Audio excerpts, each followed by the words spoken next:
Bien, vamos a repasar los diferentes tipos de cambio que tenemos en la Argentina y las modificaciones que sufre. 1.195 para el dólar oficial, por debajo de los 1.200, 0.80 la suba del día de hoy, impulsando al dólar tarjeta a 1.553,50.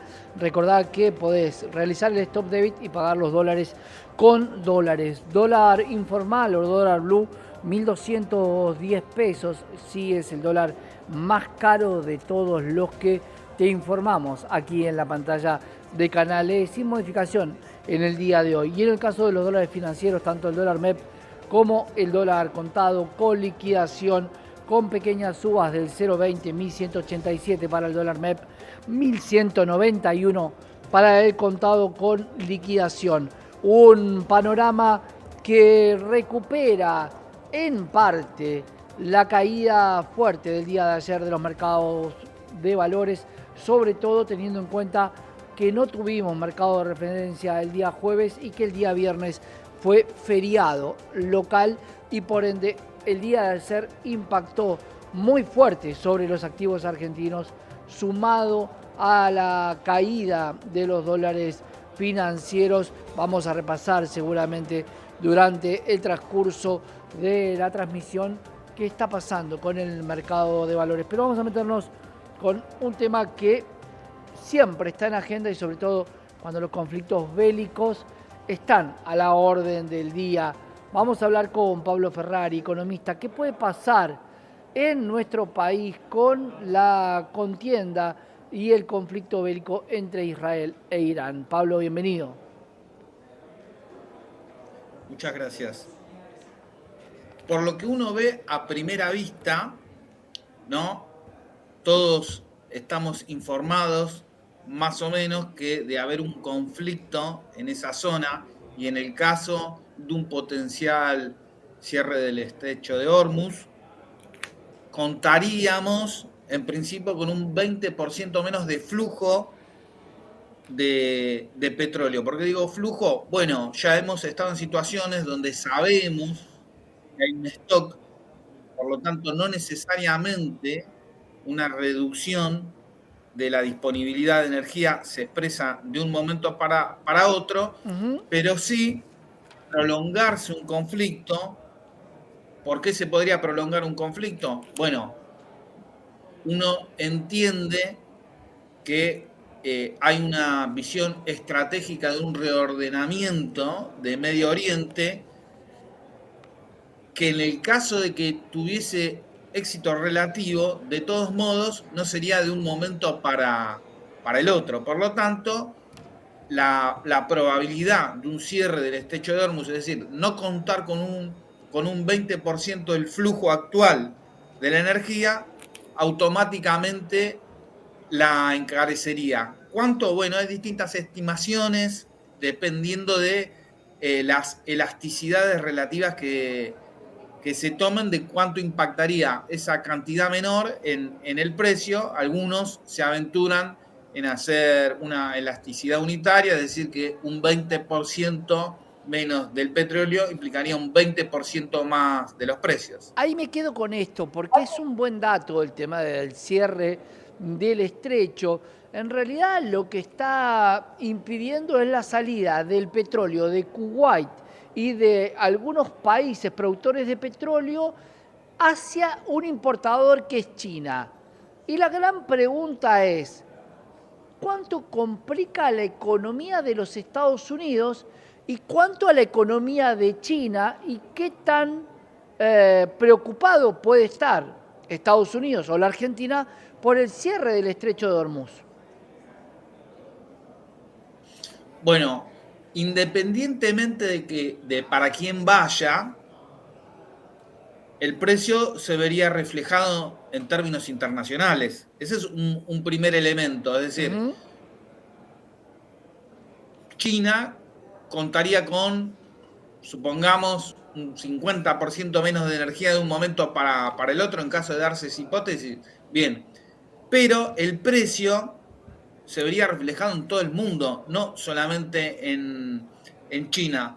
Al ser una commodity, todos terminamos siendo tomadores de precios.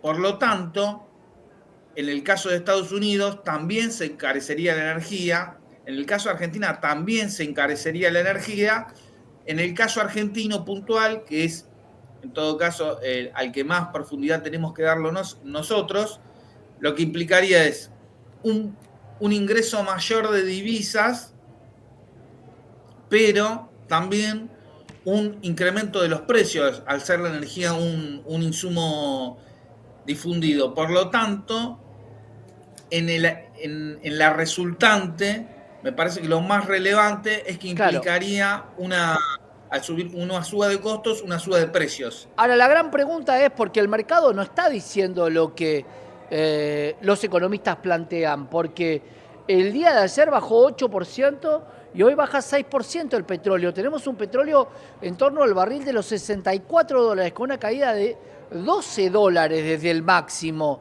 Alguien está regulando este precio y es por supuesto Estados Unidos, que no quiere inflación. Por eso lo pregunto, si puede regular el precio más allá del cierre del estrecho de Hormuz y dejar a una China sin combustible, ¿no es un win-win para los Estados Unidos? Me parece que podría ser, en términos tácticos, un intento de ofensiva sobre la economía china. No obstante, pensemos que un aliado estratégico de China es Rusia, que también puede llegar a proveer, llegado el caso, la energía. Vos decís, en esta cantidad de un momento para el otro, yo me refiero en el mediano plazo, pero cuando decimos mediano plazo, en realidad lo que quiero decir específicamente es no en el cortísimo plazo, pero se puede resolver, porque todo este tema está dentro de las previsiones de quienes avanzan en conflictos globales, de un lado o del otro. Eso por un lado. Por otro lado, Estados Unidos, cuando empezó con el tema del shale, lo que había hecho era tener una cantidad almacenada de combustible muy relevante, pensando también en situaciones de este tipo. Es decir, a primera vista, desde mi punto de vista, no se va a quedar sin energía ninguno de los actores relevantes, por más que puedan sufrir algún periplo circunstancial. Pero, por supuesto, esto haría reconfigurar nuevamente con mayor profundidad la fragmentación, el desacople global que se viene dando de por lo menos 2018.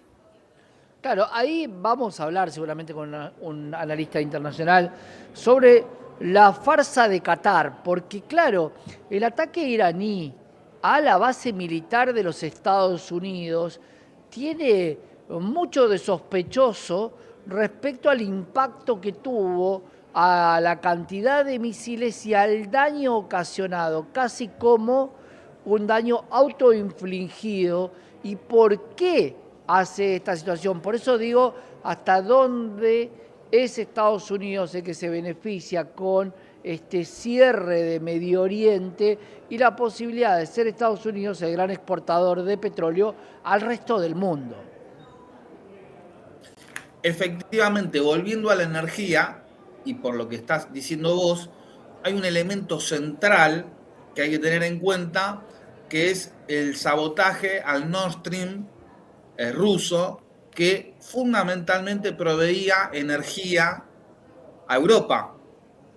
Cuando uno se pone a desagregar el milagro alemán, veíamos que el milagro alemán, sobre todo, sin subestimar otros factores, pero sobre todo, estaba dado por un bajo costo energético. Cuando Claro, se corta, ¿de quién tiene que importar energía Alemania? De Estados Unidos, en el sentido de lo que estás afirmando vos. No obstante, me parece, respecto de por qué baja, por qué sube, uno muchas veces, a mí me pasa frecuentemente, estoy analizando algo y digo, uy, pero pasó tal o cual cosa. Los mercados dijeron tal o cual cosa. uno tiene que, me parece también, entender que cuando los mercados hacen análisis fundamental, no necesariamente lo están haciendo de manera correcta. Es decir, cuando uno ve técnicamente en qué está basado el análisis fundamental, puede tener distintas capas de profundidad. Me parece que en el caso de la actual situación hay escenarios, pero no previsiones exactas de cómo se pueden llegar a dar las cosas. Por lo tanto, en algunos casos es probable que el análisis fundamental de algunos capitales muy respetables en sus análisis también puedan fallar. Sin duda, vamos a ver realmente cuál es el impacto, dónde termina este cese el fuego que tenemos ahora y cuánto puede dañar a la economía. Pablo, gracias por estar con nosotros. Gracias a ustedes. Que sigas bien, Pablo Ferrari, economista, y la situación, por supuesto, de lo que pasa con la economía cuando hay conflictos bélicos en Medio Oriente.